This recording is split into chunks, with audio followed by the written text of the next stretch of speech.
مجلس کو خطاب کرنا ہے، وہ عنوان، وہ ٹاپک، وہ موضوع صرف کتابوں تک محدود نہیں ہے، بلکہ انسان کے نیچر میں پایا جاتا ہے۔ اس لیے کہ جو بھی یہ دعویٰ کرتا ہے کہ اس کے پاس عقل جیسی عظیم نعمت ہے، وہ تفکر کر سکتا ہے، وہ تعقل کر سکتا ہے، وہ تدبر کر سکتا ہے، تو اس کے نیچر میں، اس کی فطرت میں یہ موضوع پایا جاتا ہے، اور وہ موضوع یہ ہے کہ انسان کوالٹی پسند ہوتا ہے، انسان افضلیت پسند ہوتا ہے، انسان کوالٹیز کو قبول کرتا ہے۔ اس موضوع کو اور آسان کروں کہ آپ دیکھیں کہ جب انسان اس دنیا میں ترقی کرتا ہے اور اس کی عقل جب ڈیولپ ہوتی ہے، جب اس کی فکر بام عروج تک پہنچتی ہے، تو انسان بہت کچھ سیکھتا ہے۔ جو چیزیں وہ سیکھتا ہے، اس میں سب سے پہلی چیز یہ سیکھتا ہے کہ جب انسان یہ سیکھتا ہے کہ کون سی چیز سب سے زیادہ اچھی ہے، کون سی چیز سب سے زیادہ بہتر ہے۔ اس لیے کہ آپ ایک نارمل سے نارمل انسان کو دیکھیں کہ جب وہ بازار جاتا ہے تو اس کے ذہن میں یہ چیز ہوتی ہے کہ وہ بازار جا رہا ہے تو اسے بازار سے اچھی سبزی لانی ہے، خراب سبزی نہیں لانی، اسے بہتر سے بہتر سامان خرید کے لانا ہے، خراب سامان نہیں لانا۔ تو یہ سوال پیدا ہو سکتا ہے کہ اس انسان کو، جو نارمل انسان بازار جا رہا ہے، اسے کس نے سکھایا کہ اسے اپنے لیے بہتر سے بہتر چیز پسند کرنا ہے، اسے اچھی سے اچھی چیزیں پسند کرنا ہے، اسے کس نے سکھایا؟ تو ہر عقلمند انسان یہ جواب دے گا کہ صاحب اسے سکھانے کی ضرورت نہیں، بلکہ اللہ نے اس کے نیچر میں رکھا ہے کہ یہ اچھی چیزوں کو پسند کرے، بلکہ اللہ نے اس کی فطرت میں رکھا ہے کہ یہ بہتر چیزوں کو پسند کرے۔ توجہ کر رہے ہیں حضرت؟ اس کا مطلب کہ اچھی چیزیں پسند کرنا، بہتر چیزیں پسند کرنا، یہ اللہ نے نیچر میں رکھا ہے، فطرت میں رکھا ہے۔ تو کیا صرف اچھی چیزوں کو پسند کرنا کمال ہے؟ صرف بہتر چیزوں کو پسند کرنا کمال ہے؟ یہی وجہ ہے کہ امام کی خدمت ایک شخص آتا ہے اور آنے کے بعد کہتا مولا ما هو العقل، مولا عقل کسے کہتے ہیں؟ عقل کی تعریف کیا ہے؟ عقل کی ڈیفینیشن کیا ہے؟ عقل کی پریبھاشا کیا ہے؟ تو امام نے اس کا جواب نہیں دیا، بلکہ امام نے کہا کہ تم بتاؤ کہ تمہارے نزدیک عقل کی تعریف کیا ہوتی ہے؟ تمہارے مطابق، تمہارے نظریے کے مطابق، تمہارے زاویے کے مطابق عقل کی ڈیفینیشن کیا ہو سکتی ہے؟ اس نے کہا مولا میں اگر بیان کروں تو میرے نزدیک عقل کی تعریف یہ ہوگی کہ اگر میرے سامنے ایک اچھی چیز رکھی جائے، ایک غلط چیز رکھی جائے، ایک صحیح چیز رکھی جائے، ایک غلط چیز رکھی جائے، اور مجھے اگر ان دونوں چیزوں میں تمیز کرنا آ جائے تو میں اپنے آپ کو عاقل سمجھوں گا، میں اپنے آپ کو عقل سمجھوں گا۔ جیسے اس کے نظریے کے مطابق عقل کی تعریف کیا ہے؟ اچھے اور برے میں تمیز مل جائے، حق و باطل کے درمیان فرق معلوم ہو جائے، اچھی چیز اور غلط چیز میں تمیز کرنا، ہدایت مل جائے، تو اسے عقل کہتے ہیں۔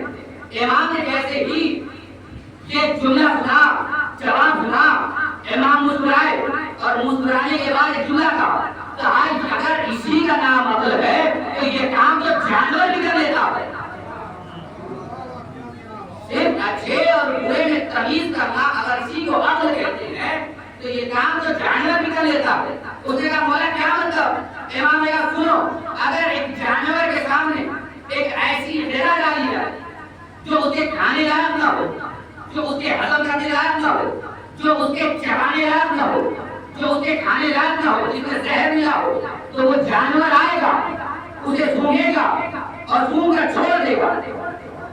لیکن اگر اسی جانور کے سامنے کوئی ایسی غذا ڈالی جائے کہ جو اچھی ہو، جو کھانے لائق ہو، جو چبانے لائق ہو، جو ہضم کرنے لائق ہو، تو وہ جانور آئے گا، اسے سونگے گا اور سونگ کر کھا جائے گا۔ اس کا مطلب یہ ہے کہ جانور کو بھی اتنی تمیز ہے کہ اسے کیا کھانا چاہیے اور کیا نہیں کھانا چاہیے۔ یعنی جانور بھی جانتا ہے کہ اسے اچھا کھانا چاہیے، خراب نہیں کھانا چاہیے، لیکن آج تک انسان نہیں سمجھ کے آیا کہ وہ حلال کھائے یا حرام کھائے۔ ایک صلوات پڑھے محمد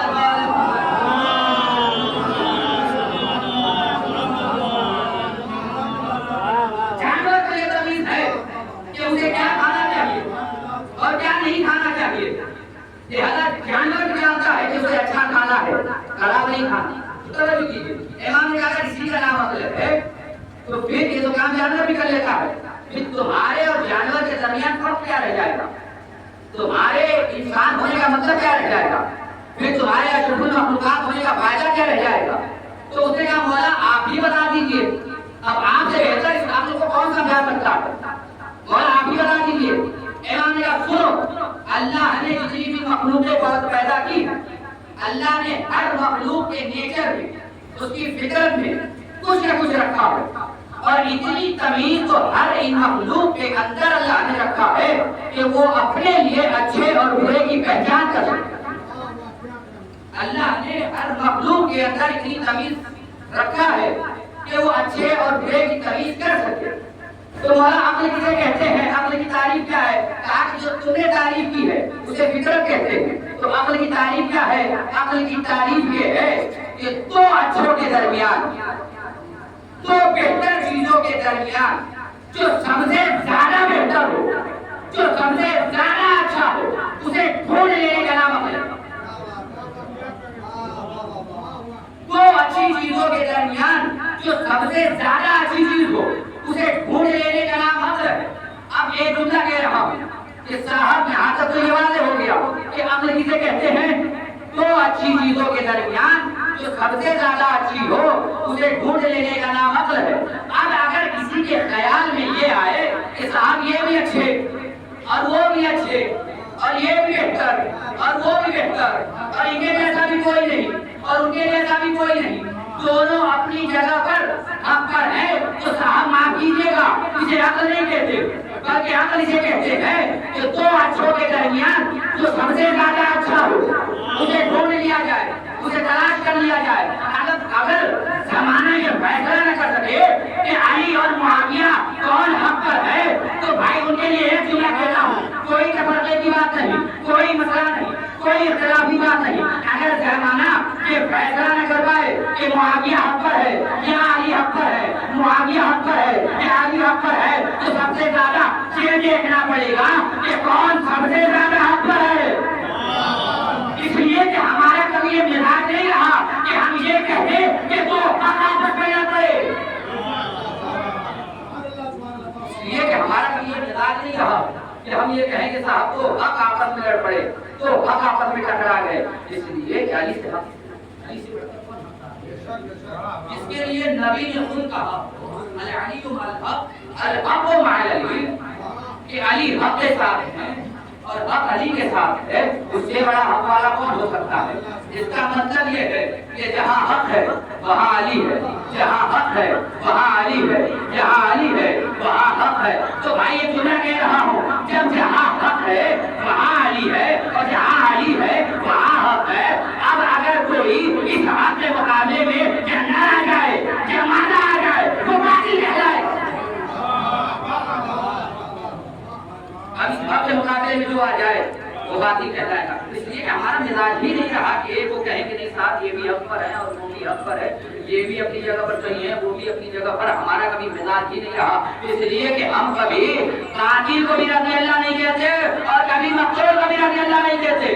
ہم دونوں کو نہیں کہتے رضی اللہ. بلکہ قاتل ہے اگر مظلوم ہے تو کہہ سکتے ہیں، لیکن اگر قاتل ہے اور اگر وہ مظلوم نہ ہو، غلط ہو، تو ہم اسے رضی اللہ کبھی نہیں کہتے، بلکہ اسے رضی اللہ کہتے ہیں جو مظلوم ہو، جس کا خون اس طریقے سے بہایا جائے کہ وہ مظلوم ہو، وہ کسی چیز میں ملوث نہ ہو بلکہ پاک ہو، اسے ہم رضی اللہ کہتے ہیں. ہم دونوں کو نہیں کہتے کہ صاحب یہ بھی رضی اللہ ہو سکتے ہیں اور قاتل بھی رضی اللہ اور مقتول بھی رضی اللہ. سمجھ اٹھا تو صاحب دو اچھوں کے درمیان جو سب سے زیادہ اچھا ہو اسے ڈھونڈ لینے کا نام عقل ہے. یہاں تک تو فیصلہ ہو گیا. اچھا دیکھیے ہم اپنی زندگی میں بھی روزمرہ کی زندگی میں یہ چیز اپناتے ہیں. کیسے؟ بہت آسان مثال دیتا ہوں. آج سوشل میڈیا کا زمانہ ہے، سب کے پاس موبائل ہے. ایک دور آتا ہے کہ جب انسان کا موبائل خراب ہو جاتا ہے تو وہ ارادہ کرتا ہے کہ اپنے کوئی نیا موبائل لے لیا جائے. تو موبائل لینے سے پہلے انسان کیا کرتا ہے؟ انسان موبائل لینے سے پہلے یہ ارادہ کرتا ہے کہ اسے موبائل لینا ہے، لیکن اس سے پہلے وہ ایک بجٹ بناتا ہے کہ اس بجٹ میں مجھے موبائل لینا ہے. اب وہ بجٹ بنانے کے بعد ایک انکوائری شروع کرتا ہے ایک تحقیق شروع کرتا ہے، ایک ریسرچ شروع کرتا ہے کہ صاحب اس بجٹ میں کون کون سا موبائل آ سکتا ہے. اس کے بعد فیصلہ کرتا ہے کہ بتائیے اس میں کوئی عقلی صلاحیت ہے، اس میں کوئی عقلی صلاحیت نہیں. ایک یہ تو ایک عقل مند ہونے کی پہچان ہے کہ انسان جو تحقیق کر رہا ہے، ریسرچ کر رہا ہے، انکوائری کر رہا ہے، یہ عقل مند ہونے کی پہچان ہے. اس لیے کہ انسان اسی کو کہتے ہیں جو ہر جگہ اپنے لیے بہتر سے بہتر چیز پسند کرتا ہے، اچھی سے اچھی چیز پسند کر رہا ہے. اس لیے کہ سبزی لینے جا رہا ہے تو سب سے اچھی سبزی چاہیے، بازار میں کوئی سامان لینے جا رہا ہے تو سب سے اچھا چاہیے، کوئی لباس خریدنے جا رہا ہے تو سب سے اچھا چاہیے، کوئی کپڑا خرید رہا ہے تو سب سے اچھا چاہیے. اور اس میں کوئی عیب بھی نہیں ہے.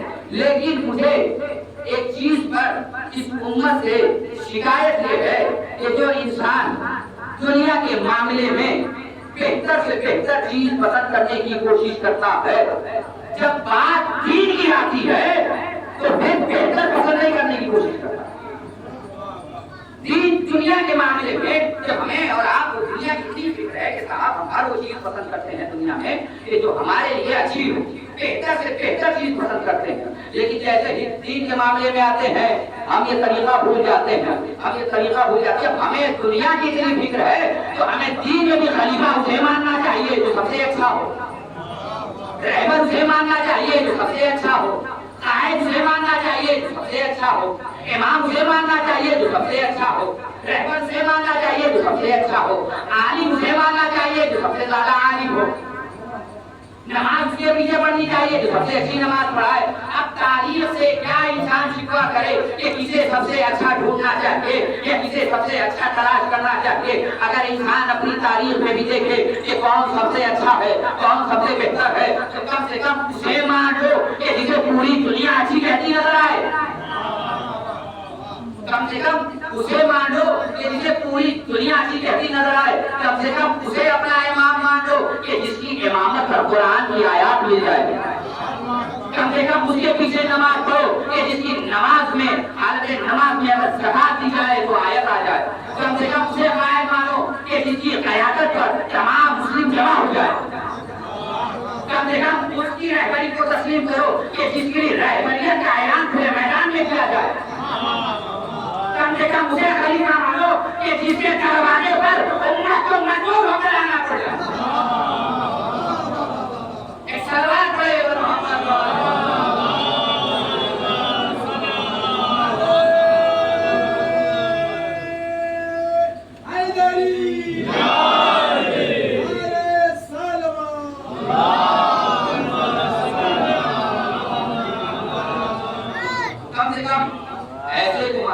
دین کے معاملے میں خلیفہ کہ جس کی خلافت پر مجبور ہو کر دروازے پر آ جائے تو صاحب جسے کہتے ہیں آپ دو اچھوں کے درمیان جو سب سے زیادہ اچھا ہو اسے پسند کریں یہ چیز ضروری یہ نہیں. میں نے کہا کہ انسان کوالٹی پسند ہوتا ہے، افضلیت پسند ہوتا ہے، انسان کوالٹی ضرور کرتا ہے.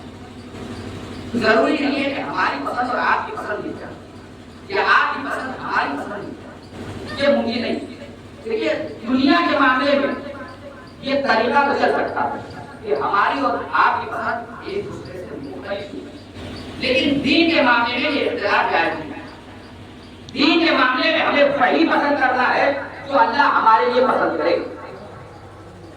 دین کے معاملے میں ہمیں وہی پسند کرنا ہے جو اللہ ہمارے لیے پسند کرے.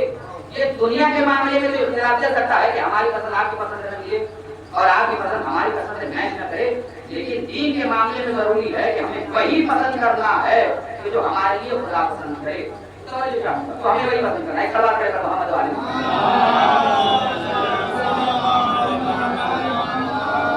اس آیت کو میں نے آپ کی خدمت میں آیت جو میں نے آپ کی خدمت میں تلاوت شرف حاصل کیا ہے وہ کسی چیز کو بیان کرے. اصل میں یہ آیت اس زمانے کی ہے کہ ایک نبی کی امت پر جالوت جیسا ظالم بادشاہ حکمرانی کر رہا تھا، ان کا ظلم کر رہا تھا. جب جالوت کے ظلم سے امت پریشان ہوئی تو وہ امت نبی کی خدمت میں آئی اور آنے کے بعد جان علی اللہ جالوت جیسا ظالم بادشاہ ہمارے اوپر حکمرانی کر رہا ہے اور ہمارے اوپر ظلم کر رہا ہے، لہذا ہم اس کے ظلم کے مقابلے میں خروج کرنا چاہتے ہیں، اس کے ظلم کے مقابلے میں ہم کھڑا ہونا چاہتے ہیں، تو نبی نے کہا بسم اللہ، بے شک یہ بہت نیک عمل ہے، اس لیے کہ ظلم کے خلاف آواز اٹھانا ہر انسان پر ہے، لہٰذا یہ بہت نیک عمل ہے۔ تو امت کا یا نبی اللہ، ہم کھڑا تو ہونا چاہتے ہیں لیکن ہمیں قائد کی ضرورت ہے، ہمیں ایک رہبر کی ضرورت ہے، ہمیں ایک بادشاہ کی ضرورت ہے، ہمیں ایک حاکم کی ضرورت ہے، ہمیں ایک رہبر کی ضرورت ہے، ہمیں ایک لیڈر کی ضرورت ہے۔ تو یا نبی اللہ، آپ ہمارے لیے ایک رہبر، ایک قائد، ایک امام منتخب کر دیں۔ نبی نے امت کا چہرہ دیکھا اور چہرہ دیکھ کر کہا کہ کل آنا۔ میں کہا یا نبی اللہ، کہ آپ کی امت ہے، ظلم سے پریشان ہے، جالوت جیسے ظالم بادشاہ سے ظلم سے پریشان ہے، یا نبی اللہ، ارے انہی امتوں میں سے کسی کو دیکھیے اور امام بنا کر چلا دیجیے۔ یہ کیا کہ کل آئیے گا، کل آئیے گا، انہی میں سے کسی کو بنا دیجیے۔ تو عجب نہ نبی کی آواز آ، نادان تو نہیں معلوم، امام بنانا میرا حق نہیں ہے، امام کا بنانا میرا حق نہیں ہے۔ اس کا مطلب جب امت پریشان ہوئی اس کے جالوت کے ظلم سے، تو امت پریشان ہو کر نبی کے پاس آئی، امامت کے لیے، قیادت کے لیے، رہبریت کے لیے، بادشاہت کے لیے، حکمرانی کے لیے نبی کے پاس آئی۔ نبی امام بنانے کے معاملے میں خدا کے پاس گیا اور زمانے کو بتا دیا کہ جب امام بنانے کا حق نبی کو نہیں ہے تو امت کے چرواہوں کو کس نے حق دیا؟ ایک صلوات پڑھے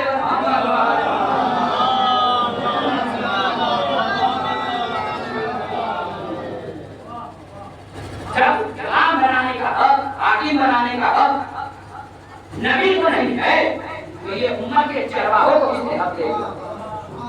اب نہیں کہا کہ کل آنا، کل تمہارا رہبر مل جائے گا، تمہارا قائد مل جائے گا، تمہارا امام مل جائے گا، اب سنانے کے چلے گا۔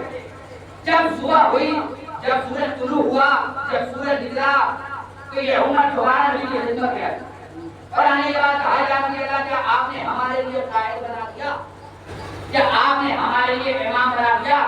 کیا آپ نے ہمارے لیے لیڈر بنا دیا؟ کیا آپ نے ہمارے لیے رہبر بنا دیا؟ تو نبی نے کہا ہاں ہاں بنا دیا۔ یا نبی اللہ، اس کا نام کیا ہے، وہ کون ہے؟ تو نبی نے کہا کہ وہ جناب طالوت ہے۔ اب طالوت کو لیڈر بنایا گیا، رہبر بنایا گیا، حاکم بنایا گیا، بادشاہ بنایا گیا۔ اب جیسے ہی بنایا گیا امت اعتراض کرنے لگی۔ اچھا دیکھیے، وہ امت ہی کیا جو اپنی نبی کی بات اتنی آسانی سے مان جائے؟ اگر اتنی آسانی سے ہر بات امت تسلیم کر لیتی تو پھر اتنے نبیوں کی ضرورت کیا تھی؟ چند نبی آتے دین کامل ہو جاتا۔ یہ امت ہی تھی جو مسلسل نبیوں کی آمد پر لبیک کہہ رہی ہے۔ اب ایک نبی کے بعد دوسرا نبی آ رہا، اب اتنی آسانی سے تو امت بات مان نہیں سکتی۔ فوراً اعتراض کیا، یا نبی اللہ، آپ نے طالوت کو رہبر بنایا ہے یا خدا نے بنایا ہے؟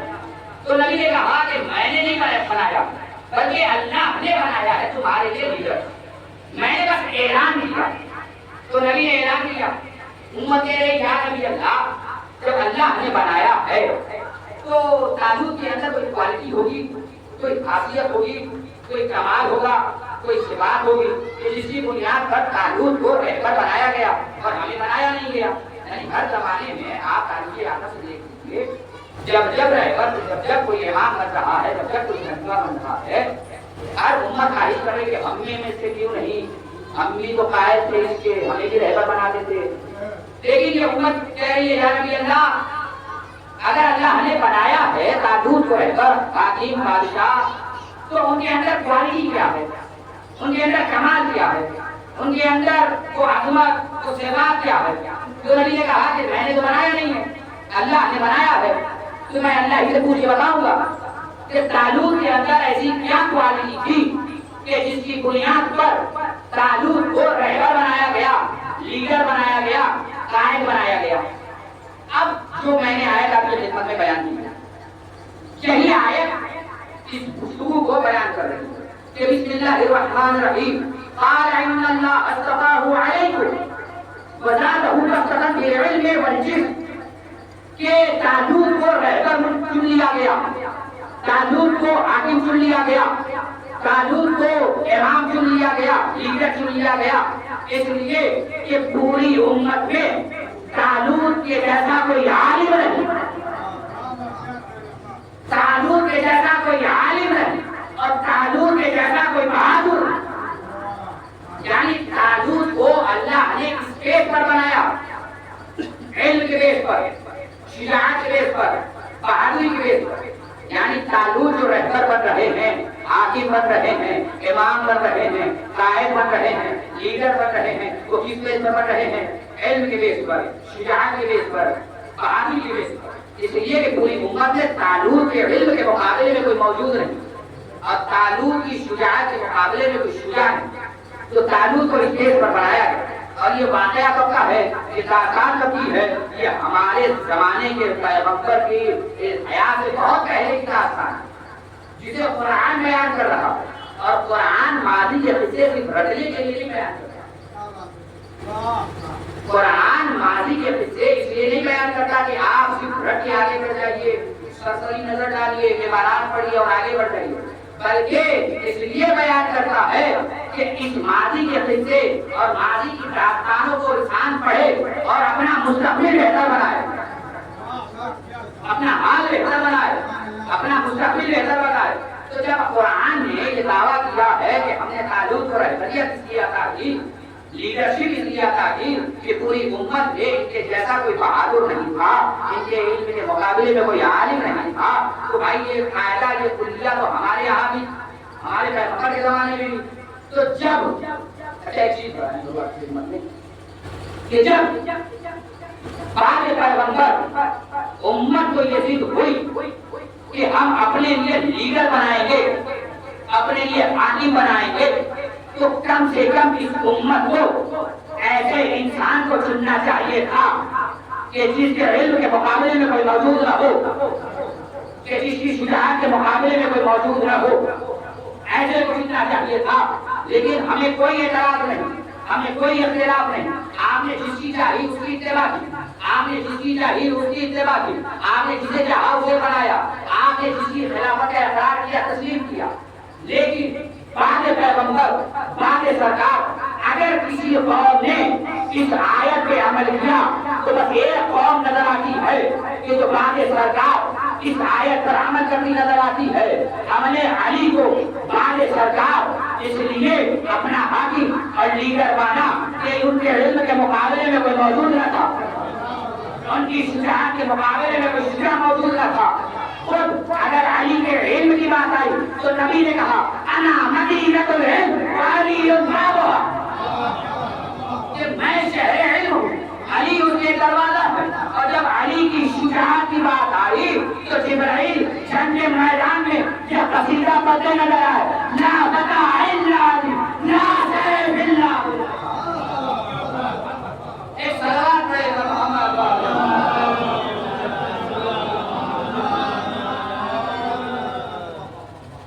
اگر بعد سرکار کسی قوم نے، کسی ملت نے اس آیت پہ عمل کیا تو ایک قوم نظر آتی ہے کہ جو بعد پیغمبر علی کو تسلیم کرتی نظر آتی ہے۔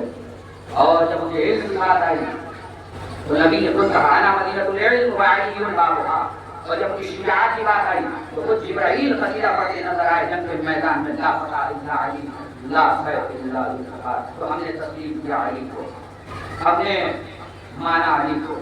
اور کیا قرآن کے الفاظ ہیں، کیا قرآن کی بلاغت ہے۔ اچھا دیکھیے، قرآن میں یہ نہیں کہا قرآن نے بالجسم والعلم نہیں کہا قرآن نے، بلکہ کیا کہا بالعلم والجسم، یعنی پہلے اللہ نے علم کو رکھا ہے، شجاعت بعد میں رکھی ہے۔ پہلے اللہ نے علم کو رکھا ہے، تلوار بعد میں رکھی ہے، بہادری بعد میں رکھی ہے۔ پہلے اللہ نے نالج کو رکھا ہے، بعد میں میدان جنگ کو رکھا ہے۔ تو اس کی حکمت کیا ہے، اس کا فلسفہ کیا ہے، توجہ چاہوں گا۔ اللہ نے علم سے پہلے، شجاعت سے پہلے علم کو اس لیے رکھا ہے کہ اگر علم، شجاعت سے پہلے علم ہوگا تو کسی مظلوم کا خون نہیں بہایا جائے گا۔ اگر شجاعت سے پہلے علم ہوگا تو پھر مظلوموں کا خون نہیں بہایا جائے گا، بے گناہوں کا خون نہیں بہایا جائے گا۔ اگر طاقت سے پہلے علم ہوگا تو طاقت کا مس یوز نہیں ہوگا۔ اگر تلوار سے پہلے علم ہوگا تو پھر یہ تلوار کسی کی گردن پہ الٹی سیدھی چلتی نظر نہیں آئے گی، بلکہ گردنوں کی معرفت کے ساتھ چلے گی، گردنوں کی معرفت کے ساتھ چلے گی۔ اب زمانہ لائے کوئی ایسی تلوار کہ جس کی تلوار چلتی ہو تو گردنوں کو دیکھ کے چلتی ہو، کوئی لائے زمانہ ایسی تلوار کہ جس کی تلوار چلتی ہو تو گردنوں کی معرفت کے ساتھ گردنوں کو دیکھ کے چلتی ہو۔ یہی وجہ ہے کہ مالکی اشتر جنگ سے جب واپس ہوئے ہیں تو مولا کائنات نے کہا جانی آج میں نے ایسے جنگ لڑی ہے کہ جیسے آپ لڑتے ہیں۔ علی کا کیا مطلب کہ مولا آج ایسے جنگ لڑی کہ جیسے آپ لڑتے ہیں، بس چند لوگوں سے میں پیچھے رہ گیا، ورنہ میں بھی اتنوں کو ہی قتل کرتا کہ جتنوں کو آپ نے قتل کیا۔ چند افراد سے پیچھے رہ گیا، ورنہ اتنے لوگوں کو میں بھی قتل کر دیتا۔ علی نے جیسے یہ جملہ سنا مسکرا کے کہا مالک تمہاری تلوار میں اور ہماری تلوار میں زمین و آسمان کا فرق ہے، مالک تمہاری تلوار میں اور ہماری تلوار میں زمین و آسمان کا فرق ہے۔ مالک نے مولا کیا مطلب کہ مالک تمہاری تلوار کے سامنے جو شخص بھی آیا تم نے اسے قتل کیا، مالک تم نے ہر اس انسان کو قتل کیا کہ جو تمہاری تلوار کے سامنے آیا، لیکن مالک میری تلوار ایسے نہیں چلتی، مالک میری تلوار جب چلتی ہے تو پہلے گردنوں کو دیکھتی ہے، پہلے گردنوں کو دیکھتی ہے۔ اگر 70 نسلوں میں بھی کوئی مومن ہو تو میری تلوار اس کی گردن چھوڑ کر آگے بڑھ جاتی ہے۔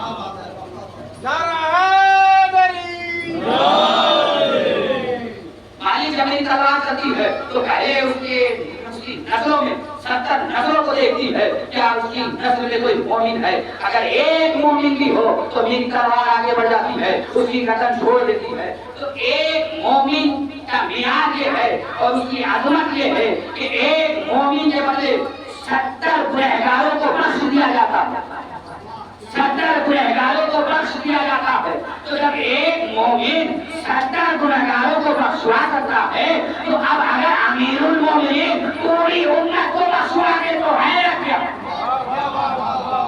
ایک صلوات پڑھے محمد والے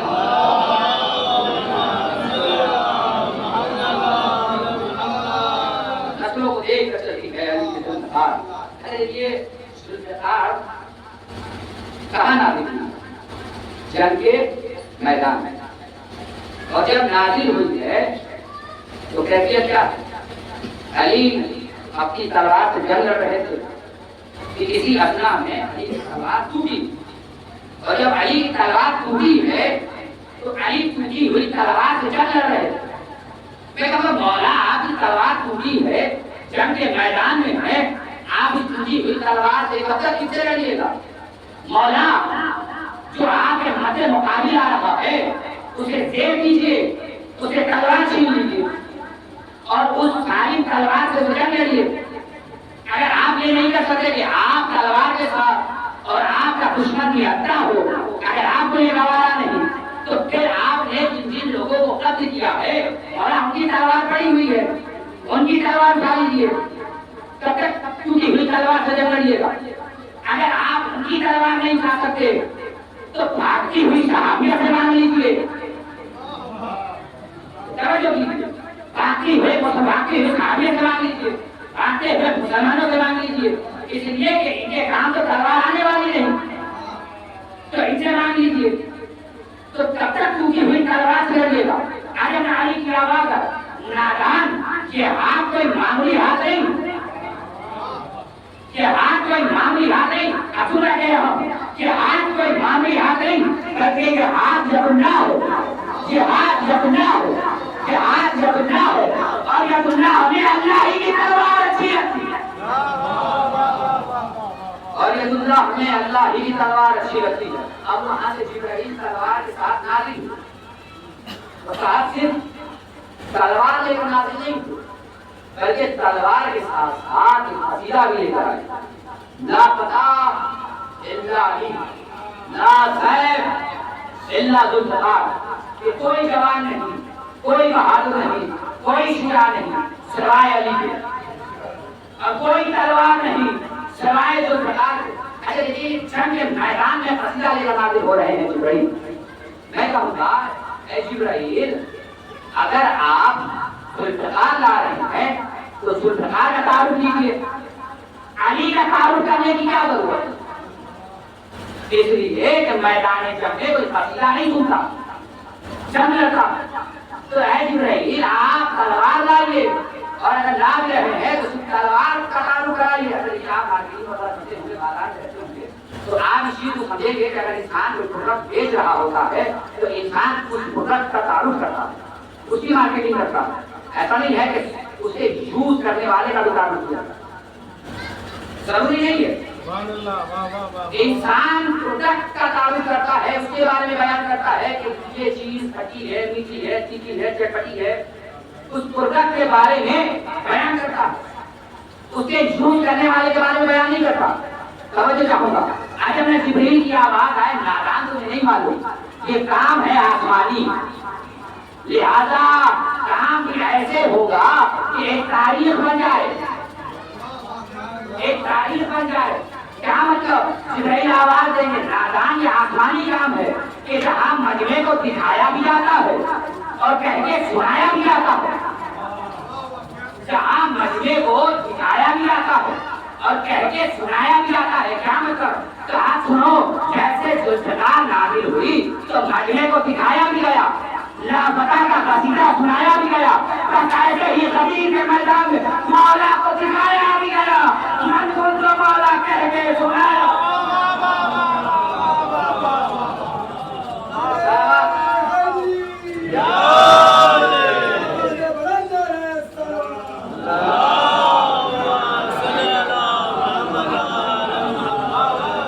یہ کام ہے آسمانی، لہذا یہ کام بھی ایسے ہوگا کہ ایک تاریخ بن جائے۔ لہذا جیسے ذوالفقار کو دکھایا گیا اور لاپتہ کا قصیدہ سنایا بھی گیا، بس ایسے ہی غدیر میں صاحب ذوالفقار کو دکھایا بھی جائے گا، من کو تو مولا کہہ کے سنایا بھی جائے گا۔ تو پھر بھی جبرائیل کوئی ضروری نہیں ہے کہ آپ اگر چیزیں آپ ذوالفقار لا رہے ہیں تو ذوالفقار کا تعارف لیجیے، صاحب ذوالفقار کا تعارف کرنے کی کیا ضرورت ہے؟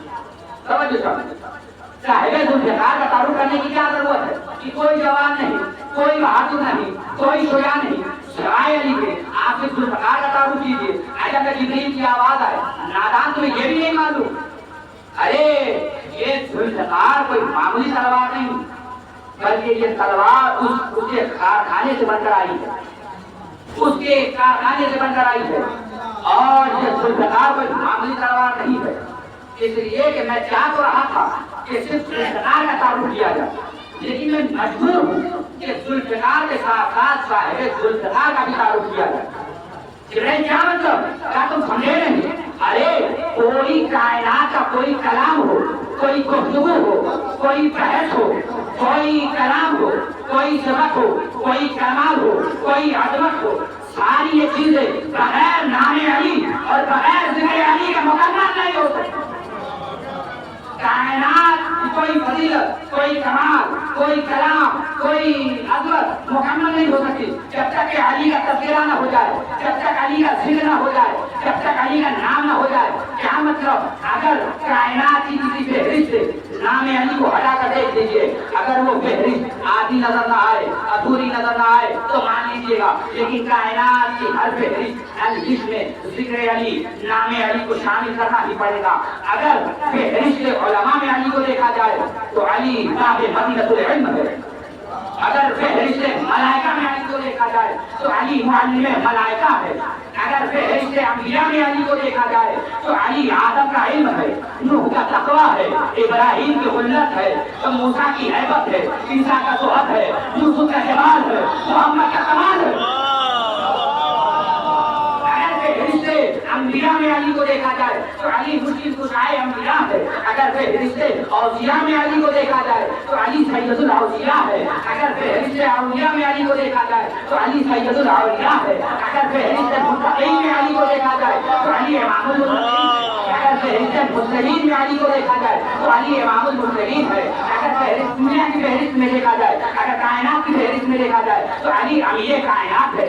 اگر زمین کی فہرست میں علی کو دیکھا جائے تو علی ابو تراب ہے. اگر آسمان کی وادیوں میں علی کو دیکھا جائے تو علی علم لاجواب ہے. اگر ستاروں کی دنیا میں علی کو دیکھا جائے تو علی چمکتا ہوا ستارہ ہے. اگر سورجوں کی دنیا میں علی کو دیکھا جائے تو علی امامت کا آفتاب ہے.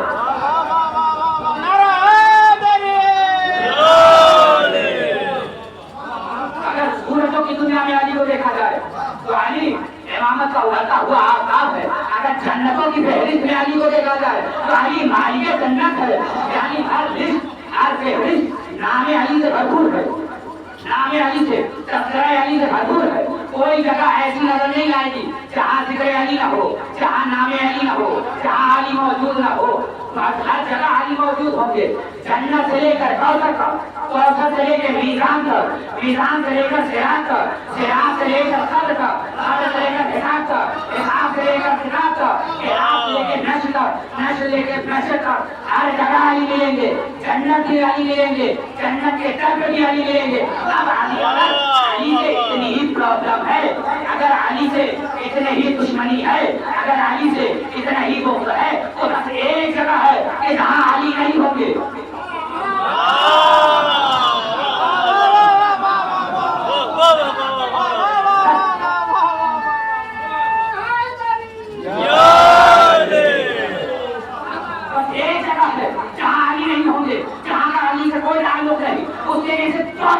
دیتا ہوں کہ ہر جہاں علی ملیں گے نہ کامن بچائیں گے.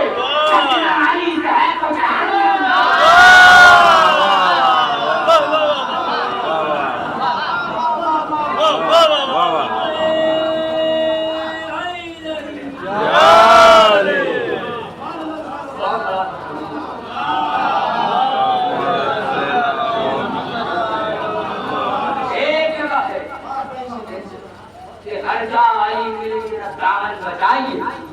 بچنا علی سے ہے تو جہنم میں جائیے. تو ہر جگہ علی ملے گی. یہی جگہ ہے جہاں علی نظر نہیں آئیں گے. دشمنان علی کے لیے سب سے بہتر جگہ ہے جہنم. یہ کہ جہنم خلق کی ہوئی ہے ان لوگوں کے لیے کہ جو بغض علی میں پروان کرتے ہو. ایک صلوات پڑھ کر محمد والے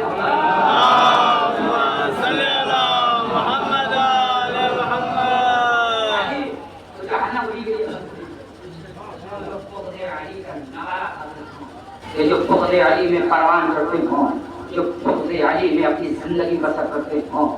اور ایک جملہ اور کہتا ہوں,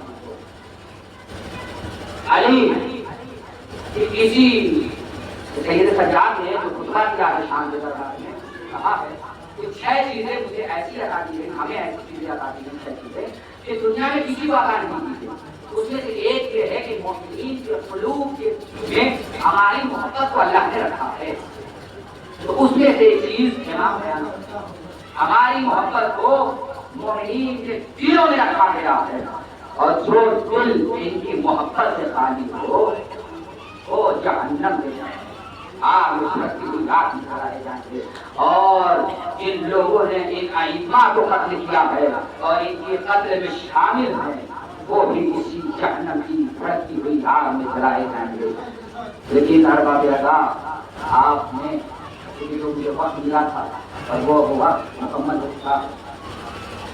اہل بیت کو جن لوگوں نے مل کر قتل کیا ہے, یا اہل بیت کے اوپر جن لوگوں نے ظلم کیا ہے, جن لوگوں نے اہل بیت کو ستایا ہے, وہ سب اسی جہنم کی آگ میں جلائے جائیں گے. جب مولا سے پوچھا جاتا ہے کہ مولا سب سے سخت مرحلہ کون سا ہوتا ہے, تو میرا مولا رونے لگا. اس نے پوچھا کہ مولا ایسا میں نے کہا آپ نے پوچھ لیا ہے کہ آپ یہ کیا کرتے ہیں, تو مولا کائنات طرف یہ کہتے ہیں کہ سب سے سخت مرحلہ ہوتا ہے کہ اس کے سامنے اس کے ناموس کو مارا جاتا ہے.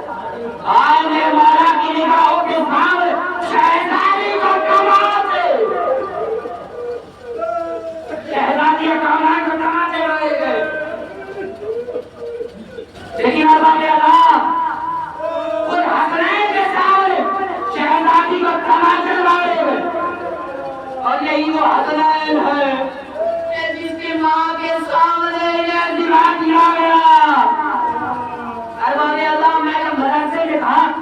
تو میرے استاد مولانا حیدر علی بصری تو ایک روایت بیان کرتے ہیں، کہا کہ جب حسین گھوڑے سے گرے ہیں مقتل میں تو وہ مقام کوئی اور ہے، لیکن جہاں سوا کیا گیا ہے وہ مقام کوئی اور ہے۔ میں نے پوچھا استاد تو جب حسین مقتل میں گرے ہیں وہ مقام کوئی اور ہے اور جہاں سوا کیا گیا وہ مقام کوئی اور ہے، تو حسین اتنی دور طلب گئے کیسے؟ تو کہتے ہیں کہ جب حسین گھوڑے سے گرے شیر آگے بڑھا حسین کے دھنوں میں ہاتھ ڈالے،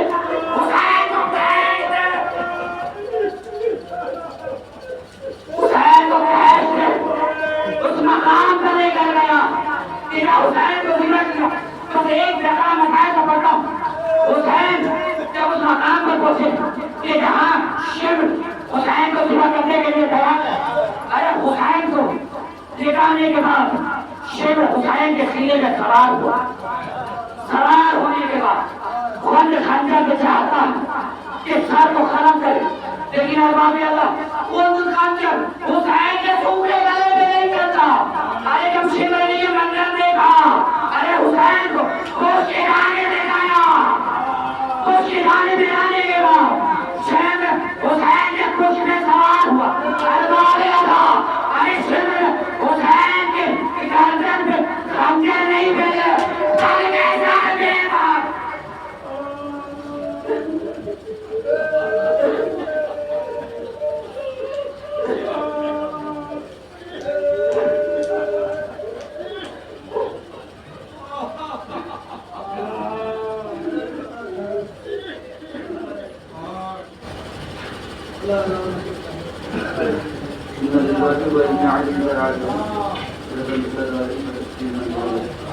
پروردگارہ جہاں جہاں بھی مظلوم پروردگارہ ان کی رہنمائی کو آپ کو حفاظت فرمائے۔ پروردگارہ جو لوگ پردیس میں ہیں اور اپنے وطن میں غریب الوطن کا ماتم کرنے اس کا بھی نہ پائے، پروردگارہ انہیں صبر عطا فرمائے۔ پروردگارہ مجھے محمد و آل محمد کا واسطہ ہے، ایک ایسا زمانہ ہوتا تھا کہ یہاں بزرگوار تشریف رکھتے تھے اس ادا میں، پروردگارہ اب وہ اس دنیا میں نہیں ہے، پروردگارہ ان کی روحوں کو بلند درجہ عطا کر، پروردگارہ جہاں جہاں بھی شیعان حیدر کرار ہے ان کی جان و مال و عزت و آبرو کی حفاظت فرما، پروردگارہ مظلومین کی حفاظت فرما۔ ان تمام دعاؤں میں سب سے اہم دعا پروردگارہ ہمارے وقت کے امام ظہور اور ہمیں ان کے اصحاب و انصار شمار فرما، تقبل منا انک انت السمیع العلیم۔